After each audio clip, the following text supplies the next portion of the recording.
ಪರಪ್ಪನ ಅಗ್ರಹಾರ ಜೈಲಿಗೆ major surgery. Darshan ದುಡ್ಡು ತಿಂದು ರಾಜಾತಿಥ್ಯ ಕೊಟ್ಟವರ ತಲೆದಂಡಕ್ಕೆ ಸರ್ಕಾರ ಸಿದ್ಧತೆ.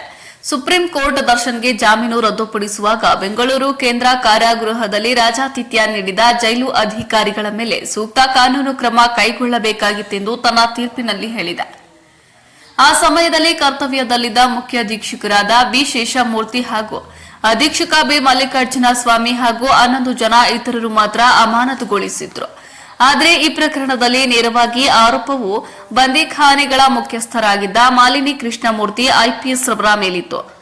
2 ಕೋಟಿ ರೂಪಾಯಿಗಳನ್ನು ಮಾಲಿನಿ ಕೃಷ್ಣಮೂರ್ತಿ ಅಸಿಸ್ಟೆಂಟ್ ಸೂಪರಿಂಟೆಂಡೆಂಟ್ ಕರ್ಣ ಕ್ಷತ್ರಿಯ ಈಗ ಮುಖ್ಯ ಅಧೀಕ್ಷಕರಾಗಿರುವ ಸುರೇಶ್ ಮೂಲಕ ಪಡೆದುಕೊಂಡಿದ್ದಾರೆ ಎಂದು ದರ್ಶನ್ ಆಗಲೇ ಅಲ್ಲಿಗೆ ಭೇಟಿ ನೀಡಿದ್ದ ಗೃಹ ಮಂತ್ರಿ ಪರಮೇಶ್ವರ್ ಎದುರೇ ಆರೋಪ ಮಾಡಿದ್ರು. ಆಗ ವಿಚಾರವಾಗಿ ತನಿಖೆ ನಡೆಸಲು ಚಂದ್ರಗುಪ್ತ ಐಪಿಎಸ್ ಅವರನ್ನ ಸರ್ಕಾರ ನೇಮಿಸಿತ್ತು.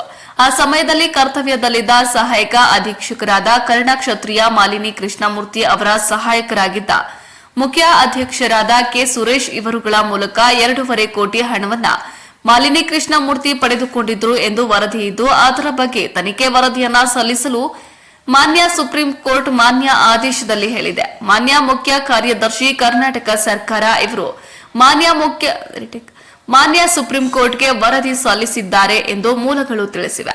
ಈಗಿನ ಪರಪ್ಪನ ಅಗ್ರಹಾರ ಕೇಂದ್ರ ಕಾರಾಗೃಹದ ಮುಖ್ಯ ಅಧೀಕ್ಷಕರ ತಲೆ ದಂಡವಾಗುವುದು ಖಚಿತವಾಗಿದೆ. ಮುಖ್ಯ ಅಧೀಕ್ಷಕ ಸುರೇಶ್ ಮತ್ತು ಕರ್ಣ ಕ್ಷತ್ರಿಯ ಮೇಲೆ ಅಮಾನತಿನ ತೂಕು ಕತ್ತಿ ತೇಲಾಡುತ್ತಿದೆ.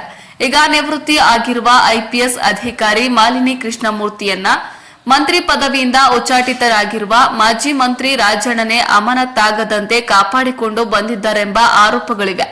ಚಂದ್ರಗುಪ್ತ ವರದಿಯನ್ನ ಮಾಲಿನಿ ಕೃಷ್ಣಮೂರ್ತಿ ತೆರೆಮರೆಗೆ ಸರಿಸಿ ಬಂದಿಖಾನೆಯ ಕೇಂದ್ರ ಕಚೇರಿಯಲ್ಲೇ ಬಚ್ಚಿಟ್ಟು ಹೋಗಿದ್ದಾರೆಂದು ಹೇಳಲಾಗಿದೆ.